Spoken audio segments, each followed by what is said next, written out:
You're listening to UFO Undercover with your host, Joe Montaldo, right here on the Paranormal Radio Network.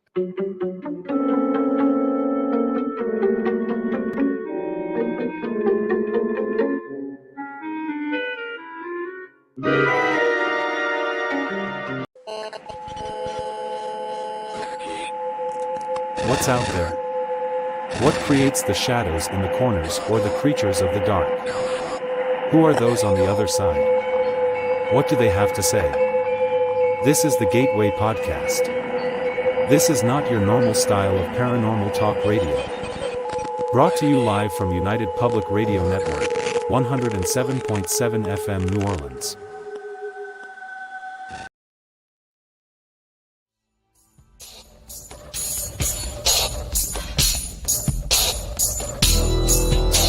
Welcome to the Outer Realm with Michelle DeRoche and Amelia Pisano. Airing live on the United Public Radio Network, 105.3 FM in New Orleans.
Hey, good evening, everybody, and welcome to the Sunday night edition of Into the Night with me, your host, Sean Kelly.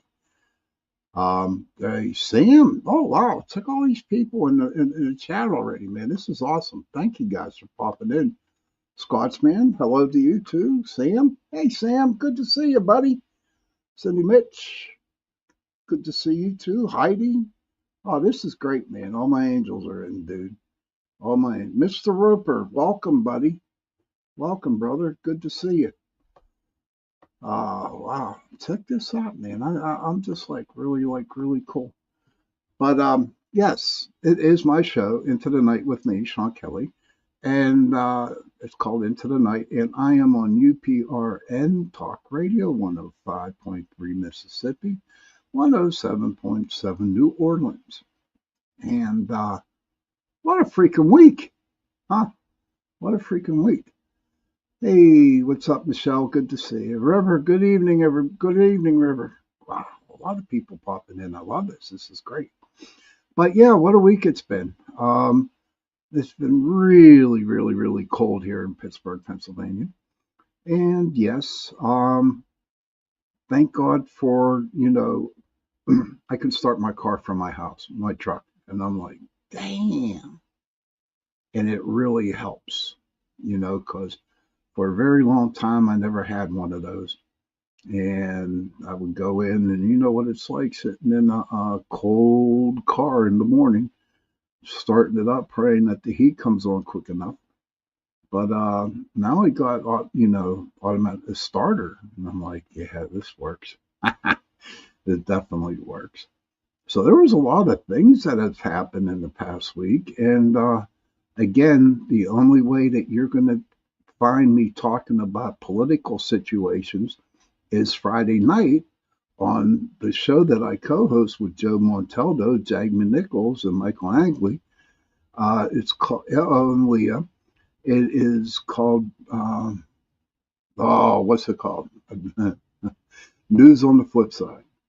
That's my political talk time. That's where I can vent. And but it's been a crazy week. And like my show, the last show I had, craziness happening in the air. I'm telling you, it just seemed to get worse. It just like keeps coming in volumes, and I'm like, damn. So, like I was talking to my friend Heidi a while ago, uh, we need to, we need, we need to buy bubble wrap.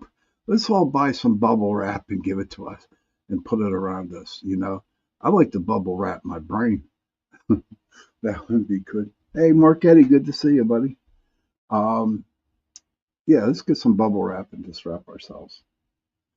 And Sam, I hear you got something going on tomorrow, Monday night. Once you type it into the chat room, and I can tell the whole world about it. And I wish you all the luck in the world with that, Sam. I really am. But tonight, so you want to be a ghost hunter, right? Why?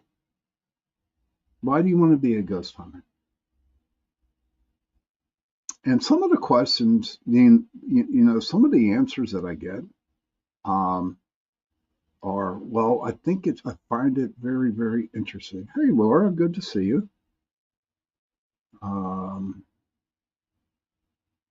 Sam said, I am going to be on Paranormally Blonde tomorrow at 7 p.m. Eastern Standard Time. Awesome. So, do you want to be a paranormal investigator?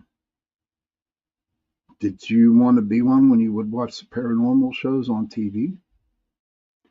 Or did you have a couple friends that are paranormal investigators and you wanted to tag along and see what it was all about?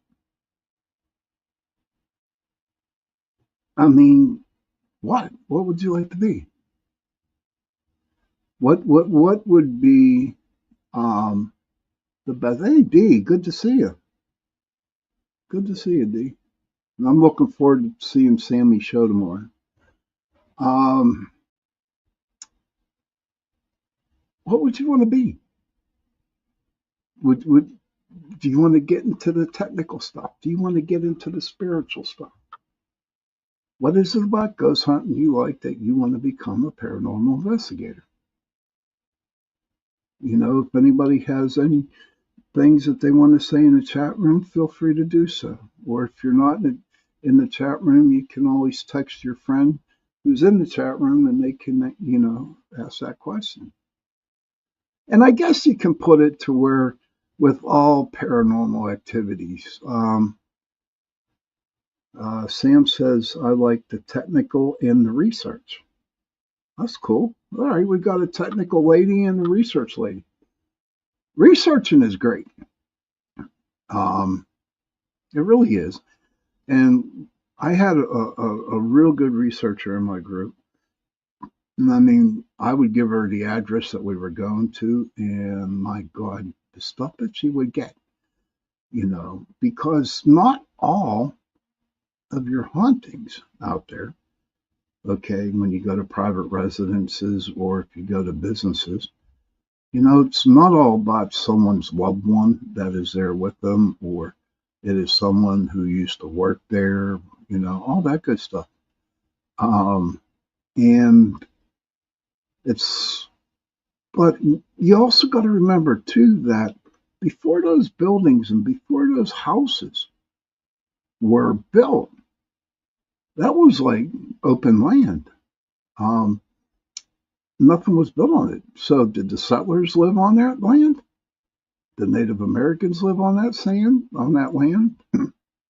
Were there any wars? Were there any fights? And that's what the researching gets into, because any given house or business that you go to, there's always something different about it. It just seems like, well, it could be this person, but you know what? Maybe it's not. Maybe it's something different. B says, I like watching other folks' lives. That's about it. Oh, and listening to Jim Harold's campfire stories. Sam says, true, I often think of who or what was on my land. I love history. And you know what, Sam? Honestly, you'll be surprised. I mean, if you really, really research deep and you know where to go with it, man, it would just like totally, it would just open your eyes, you know. Hey, Holly, it's okay for tuning in late. I'm glad you're here. Holly's been with me since I started with Jenny back at Chasing Prophecy. Patrick, my brother. Hey, Patrick, good to see you, brother. He says, never cross the streams. Now, is that water streams or is that the stuff that the Ghostbusters use? I don't know. Gonna have to ask them.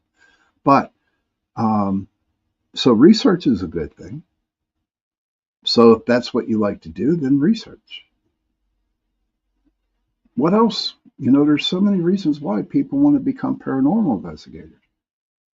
You know, for me, it was just that one night up in Gettysburg, Pennsylvania, back in 2006, when I went on that little ghost tour. You know, and I bought a camera, a Polaroid camera, and I took all pictures, and it sparked me. But what really sparked me about it were the stories behind the places that we went to. Okay, because it's like 7 or 8 different stops, and there's usually a story behind what ghost is hanging around there or what happened. They give a little brief history of the, you know, where you're at. Like, oh, well, I forget. It's been a while. Jenny Wade's house. You know, and all the stories that you hear about Jenny Wade, all the TV shows you hear about Jenny Wade, I'm telling you what, it's very extremely haunted at the Jenny Wade house. And yes, they still have the bullet holes from the war. Dee says investigated a few times. It was exhilarating. It just like, and with Jenny Wade, it just, and then you walk in and you see the chair move. You can all kinds of paranormal activity that happens. And you know what's crazy about it? The little history bit. They actually moved the Jenny Wade house up the street because they wanted to put in the 1821 hotel there, you know, but they moved it. But that's, like I said, I went there that one night and we went to the Jenny Wade, and that was all she wrote. I came back, and even with my ADHD that I did not know at the time, I like to jump into something with 2 feet, you know, and that's what sparked everything for me. Yes, it's it. So, who watches the ghost shows, the ghost investigating shows on TV? You've been watching them shows for a long time, so did you think you would want to be a paranormal investigator then? You know? Because I'll tell you what, there's a lot of work that goes into it. People might think, you know, it's kind of easy what to do. Go out, go to a place, snap some pictures, and, you know, do some video, do some audio work, and that's it. But it isn't. There's a lot of work that goes into it. You know, especially if you are like, I hate the word, the leader of the group, you know, the founder, because you actually got to find places to go and investigate. And then you have to make sure you get enough people to go with you. Hey, Joe Fox, good to see you, buddy. And then after you get all those people, you know, you have to see who's coming. And then you have to find a place to meet up. And then there's just so much into it.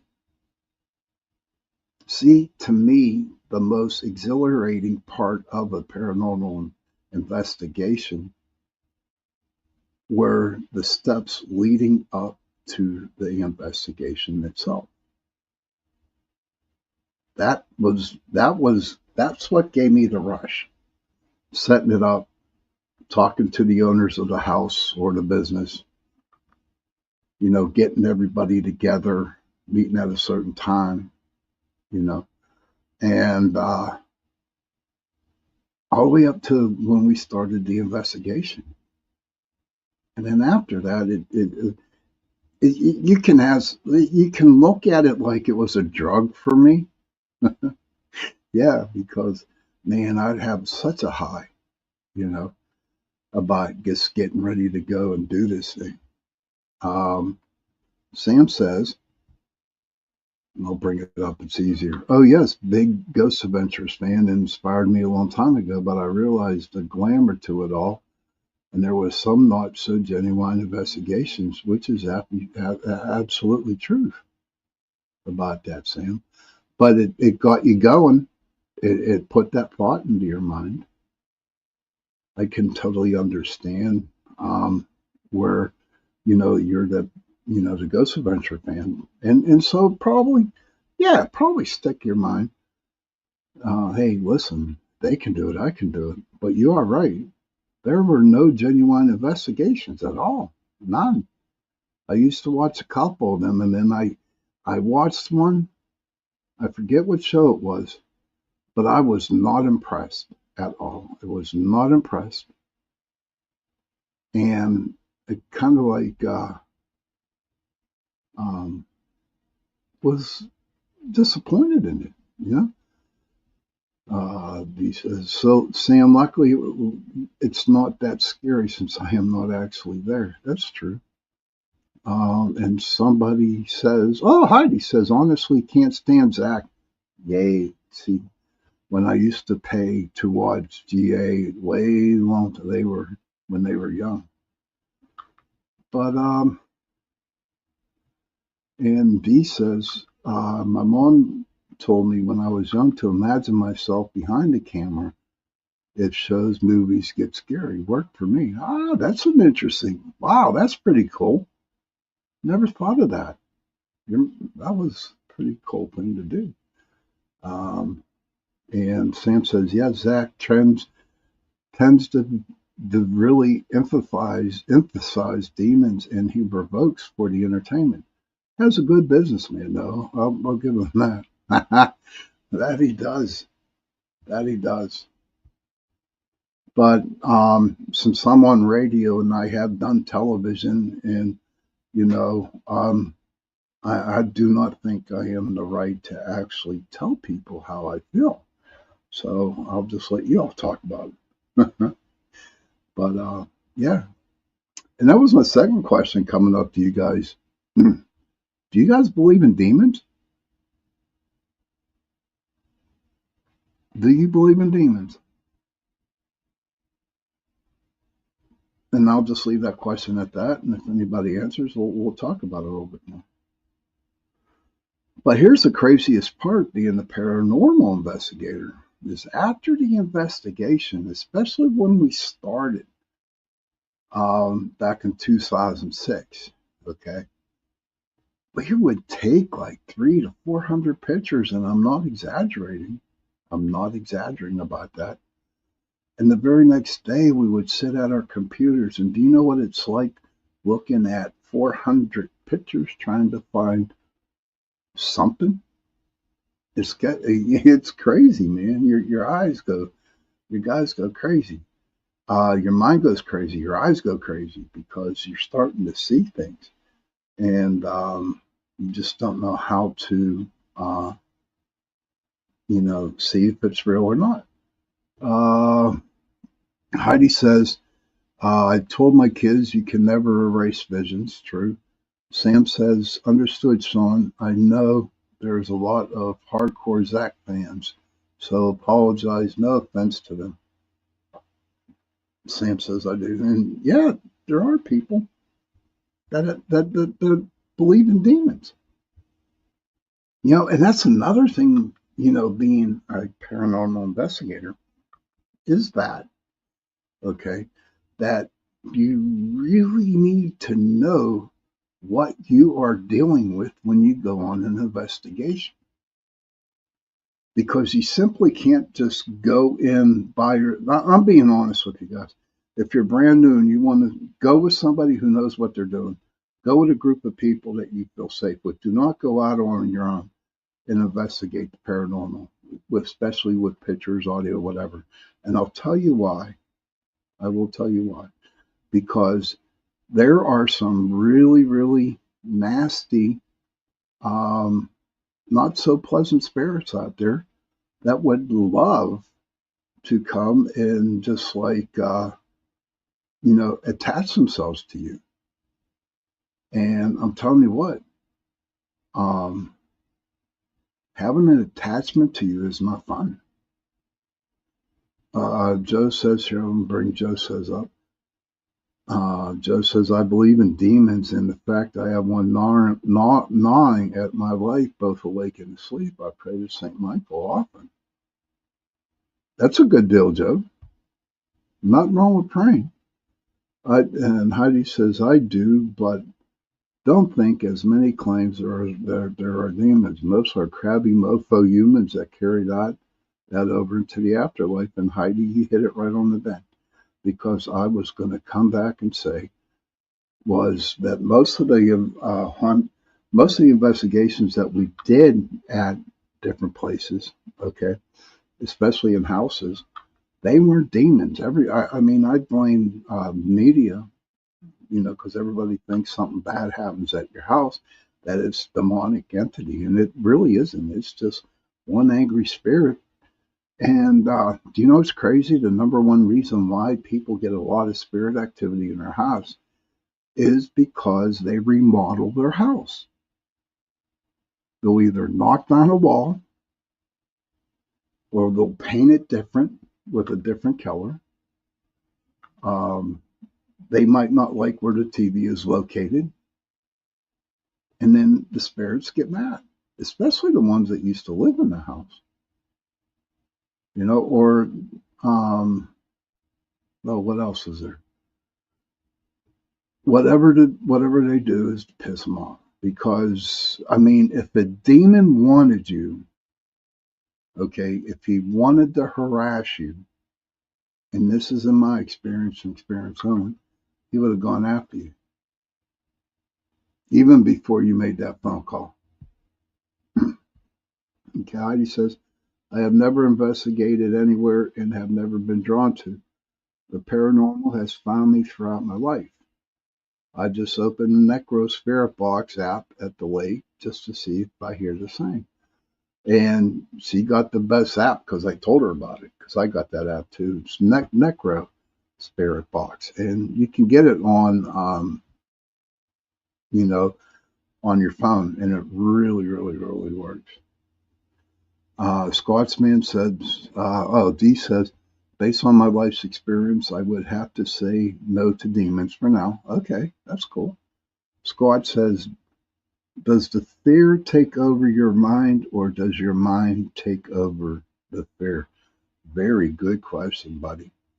Does the fear take over your mind, or does your mind take over your fear? I do believe that your mind takes over your fear. Okay. The mind does, As for experience behind that, I'll go back to the question where I say that, have I ever been scared at any investigation that I have done? And I'm telling you what, there was a couple. I'm not afraid to admit that. There was a couple that I got scared. And then my mind would go berserk, and then I would just lose all concentration. I would start thinking of all the bad things that could happen to me and in my group. But yeah, it's all in the mind. Joe says, demons aren't what most humans are programmed to think they are. Demons come in many shapes, forms, and curses. Yes. Michelle says, my friend Sean Austin has an appointment called SPI available on iPhone, not on the Android yet. Oh, thank you for sharing that. Heidi's right. Never show fear. It's difficult to get rid of the energy vampire feeders. And there's a lot of energy vampires out there. Oh my God, there's tons of them. Sam says, I have had an experience with what I think was a taunting from a demon. My grandfather painted a mural on the wall in the house, 3 crosses. I was editing a paranormal video, heard 3 knocks on that wall. Interesting. Um, Crazy. Now, when you hear the knock, Sam, and I believe that you thought it was a demon, do you think maybe it could have been something else like a regular spirit? Because usually 99.5% of the time, it's just a really angry, nasty spirit that likes to run a lot of chaos in people's houses. Like I said before, if a demon ever wanted to get a hold of you, he would have gotten you before he would make the call to me or any other paranormal group out there. But Heidi's right. You cannot show fear. If you go on your investigation, you have to be strong. I mean, if you show fear to the spirits, they're just going to run all over you. They feed off that fear. That's what gives them the energy. That's what gives them the strength. Fear, anxiety, sadness, anything depressing, they feed off of that stuff. But if you put your foot down and don't call them out, just say, hey, listen, you don't scare me. And it's like, nah, I'm not going to take your shit. So you either leave or you allow me to investigate this place, because I know for sure that I'm not leaving this place. And so usually the spirit just be quiet and just let us do our investigations. Tom Barker says demons are very rare. Negative spirits are more common. That's true, Tom. Sam says it could have been, but the cemetery where I filmed, someone took a picture of a black figure and these horn-like features leaning against a tree. Again, not sure, but just a vibe. And that's what I tell everybody, Sam. Trust your gut. You have to trust your gut on it. Whatever you see, hear, smell, use your senses, and always, always, always trust what you see, hear, and smell. Okay? Always trust it. Because once you actually doubt yourself on what you see or hear, then throw it away. Never doubt yourself. Just accept, just say, hey, that's a ghost, and I'm sticking to my story. Heidi says, stand in your truth, stand knowing your team of spiritual guide teams are there with you. And what's one mindset is when they go in to investigate has to affect your experiences. Tom Barker says you need to be powerful when spirits or location you are alive with is very powerful. Hey, Michael Anthony, good to see you. Many investigate because they do not accept in the true faith. They questioned it. That's interesting. But Michael's right. People have to question it. But you can, I mean, you can go on 20, 30 different investigations and you'll probably still be questioning it. Do they really exist? Now you have your skeptics out there. Okay. And to be honest with you, I'd love to have a skeptic with me on investigations, because I'd like to hear it from their point of view. We used to take skeptics on investigations with us, and it was okay. And the first thing I would tell them was, listen, I'm not here to change your mind. I just want you to come along and see what you experience. That's all I want, But I do have that one rule, and I tell them this rule. I will respect what you believe in, but please respect what I believe in. That's my rule. And I've had that rule ever since at the beginning. You respect me and I'll respect what you believe.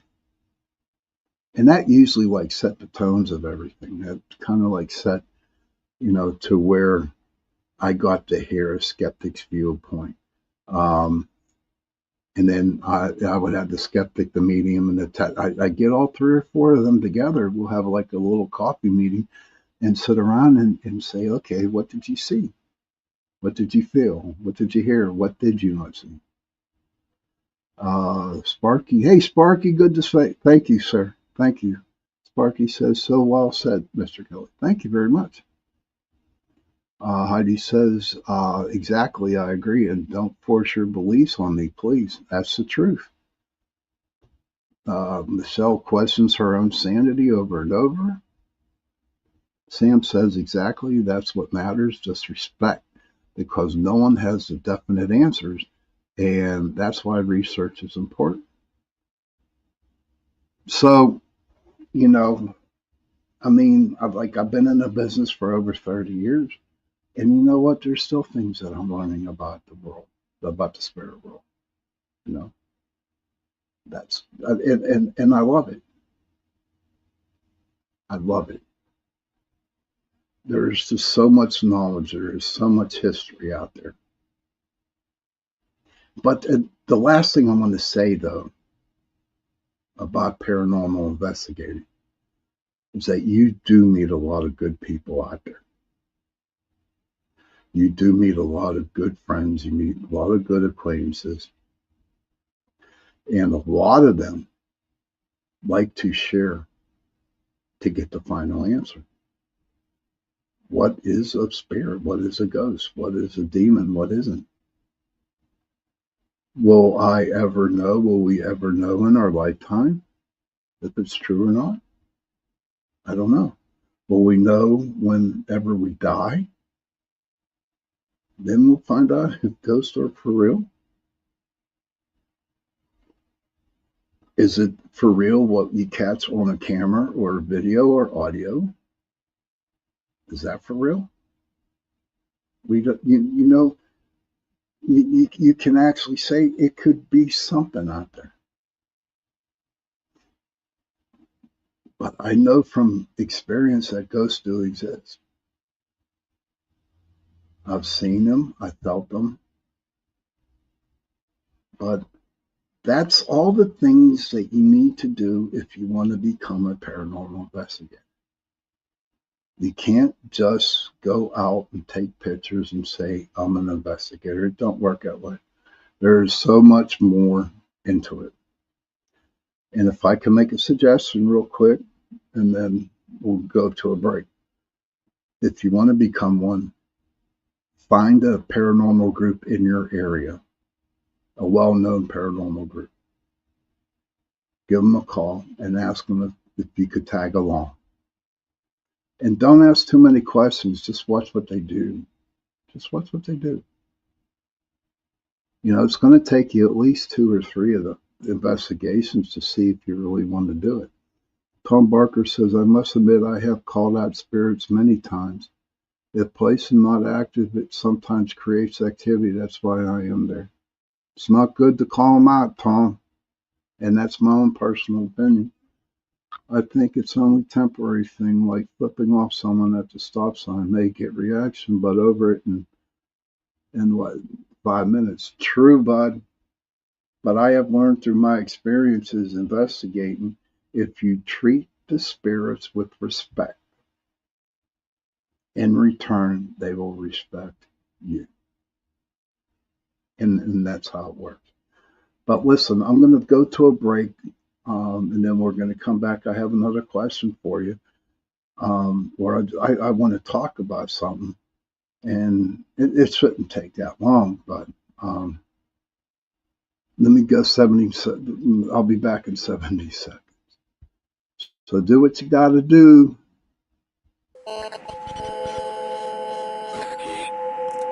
What's out there? What creates the shadows in the corners or the creatures of the dark? Who are those on the other side? What do they have to say? This is the Gateway Podcast. This is not your normal style of paranormal talk radio. Brought to you live from United Public Radio Network, 107.7 FM New Orleans.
Hello, everybody, and welcome back to the second half of the show, Into the Night with me, your host, Sean Kelly.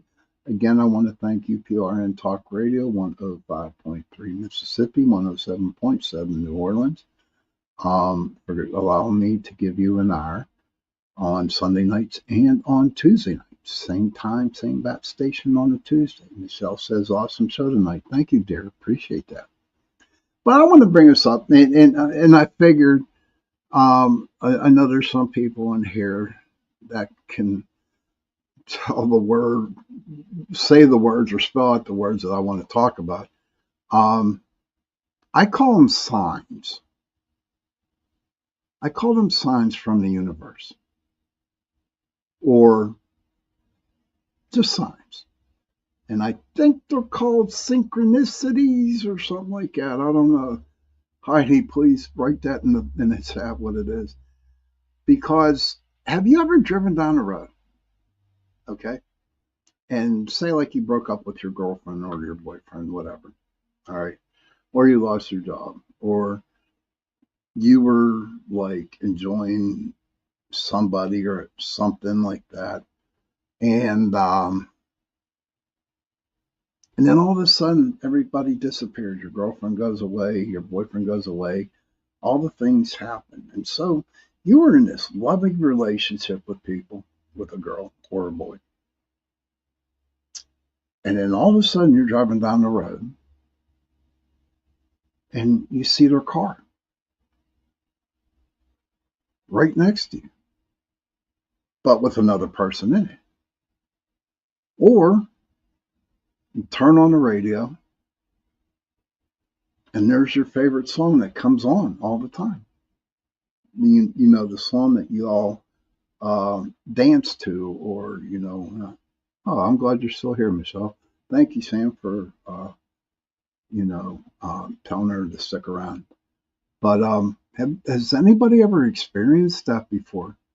They're going to some place, or they're around, and all of a sudden, certain music pops on, a certain song pops on, or somebody is wearing a suit that you remember that your boyfriend used to wear, or that dress that your girlfriend used to wear, or you're out in a bar, or you're eating dinner, and the people next to you that you do not know from Adam all of a sudden are ordering what your significant other at the time did.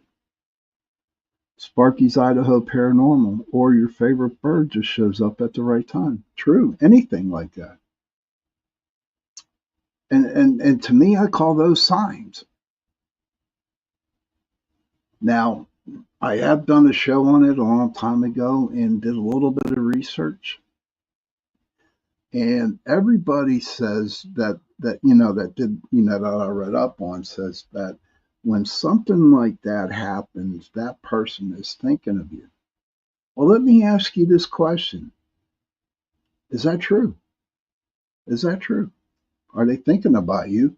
And the universe knows it, so they pop a car or a dress or a bird or an animal. Or somebody told me one time it was the same cat. Same cat.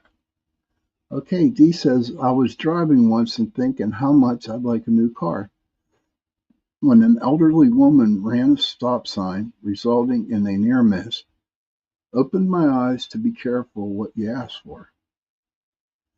Sam says, Sam's Pretty Paranormal says, I haven't, but I have had a song in my head. Got in the car and the first song that was on the radio. I mean, do we think of that song, or could it be the universe planting that stuff into our brain? I mean, I have not a clue. I don't have a clue about that. And I was wondering if anybody in the chat, anybody out there in Radio Land, have ever experienced something like that. Tom Barker says, I think you're picking up energy from your thoughts, which can manifest into something real. But Tom, what's crazy about the whole thing, I wasn't even thinking about the person at the time that it happened. I really wasn't. I mean, it was long gone. It was like a year and a half afterwards that this happened, and I'm thinking, why are you showing me this car? Why are you showing me this place? And I'm thinking, wow. And I still can't, to this day, figure out why that happens. And you know what? I probably will never find the answer. Residual energy? Could be.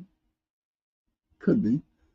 Sparky says, came over from Facebook to say, hey, D-Hoot and Sam. That was nice of you to stop on over, Sparky. Thank you for popping in. I appreciate it. But that's what I wanted to come up. I think the word is synchronicities. I don't know. When you open your eyes and all of a sudden you see the numbers 1111 or 555, whatever. D says, I think synchronicity happens all of the time. I just have to be more aware. True. You're right. You're right. I should be more aware of the situation. But I don't want to spend my whole day looking for them, you know. Holly says, power of manifesting. That's true, Holly. Could possibility. But do we manifest that? Do we manifest it? Or do we just get these signs from the universe? Don't know. I mean, that's a whole new scientific situation out there that needs to be studied a little bit more.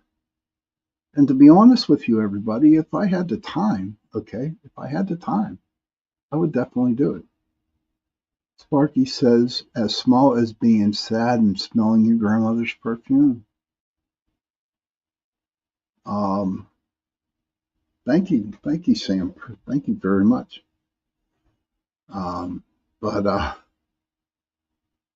the grandmother's perfume, your father's cigarette, or you're sitting in your living room at 2 a.m. watching TV, and all of a sudden you smell coffee and a cigarette. You know, is that your father there? Or is it something the universe is telling you or showing you, or just threw it in your mind? And what was crazy about it, what was crazy about, especially with the cigarette and the coffee, I was never, ever, ever thinking of my father. I wasn't. And all this stuff happens when I'm not thinking about it. Now people will say, well, subconsciously you probably were. I don't know. But I'm going to tell you one dream. And then I'm going to have to get going here because it's getting close to the witching hour. Cindy Mitch says, I definitely believe in synchronicities as I have witnessed in my entire life. And that's cool. And I'm glad other people are experiencing this. And you know what? It's good to know that you can come to this show and talk about it. You can talk about whatever. You can talk about whatever. But I remember one time I had a dream, and I did an out of body, and I went down to the living room, and I saw my father there at the dining room table, drinking a cup of coffee. And what was crazy about it was black and white. You know, sorry, I'm tearing up here a little bit, but it was in black and white. It wasn't color. And I asked him if he was hungry. I said, "Can I fix you something to eat?" And he just had this sad look on his face. And it was like he was there. You know, it was just like me talking to you all. And then it happened like 3 nights in a row. He was sitting at the dining room table drinking a cup of coffee.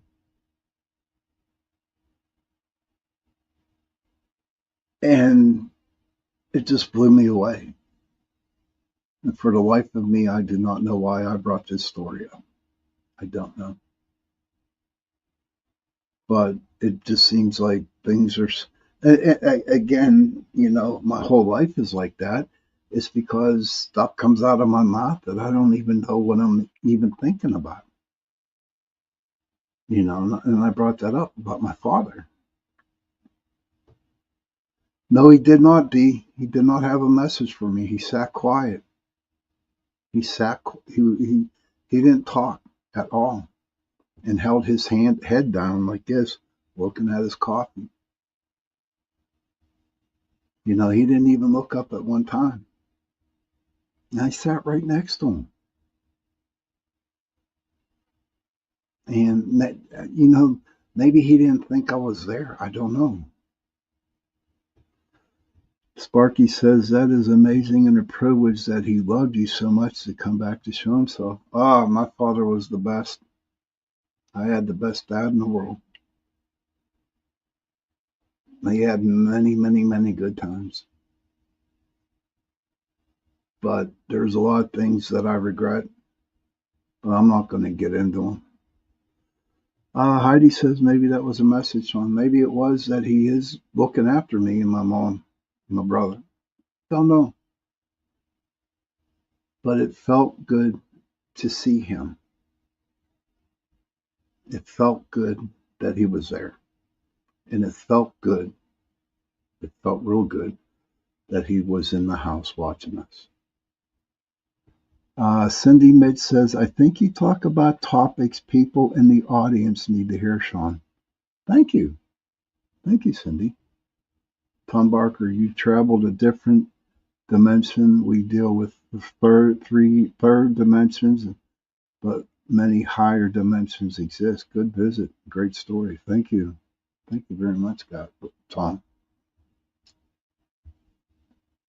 But it was okay.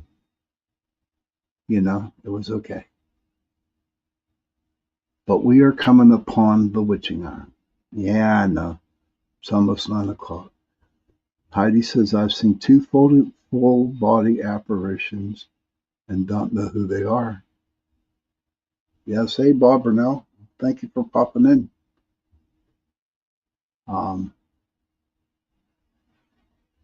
I guess it's the energy that we all have, Heidi. Hi, Brittany. Good to see you. I haven't seen you in a while, Britt. Good to see you. But you know what? Maybe it's the energy that the spirits are attracted to. And maybe it, besides the energy that we have, that these spirits do know that they can show themselves because they feel safe that they can do that. And you would show them respect. I believe that. I believe what you just said, Heidi. But I do believe that's why they're attracted to you.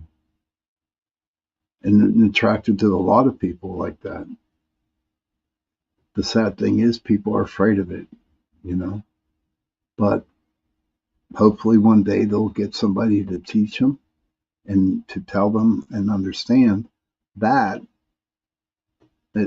they're not to hurt, but to give you a message. And it's all turned out good. Well, it is 9 o'clock, and I want to thank everybody for popping into the audience tonight. It was a great show. There's a lot of good comments in the chat, and I'm glad that people were here to listen. So don't remember now, Tuesday night I have a show 8:10 to 9:10 p.m. I do not know what it's going to be about. I won't figure it out probably until 2 hours before the show starts. But all I know is that I got beautiful people that come and listen to my show all night, all the time. And I am really, truly grateful for them. I really am. Treat everybody that comes to and listens to my show. And if you can, guys, please share this show out. All right. And maybe we can get more people. Thank you, everybody, for being here tonight. And on that note, children, if you can, please go to your parents, give them a hug, tell them that you love them. And parents, please go to your children, give them a hug, and tell them that you love them. Okay? And if you have no parents and if you have no children, find somebody, give them a hug, and tell them that you love them. Because those 3 words, I love you, go a long way. And on that note, good night, everybody. See you Tuesday night.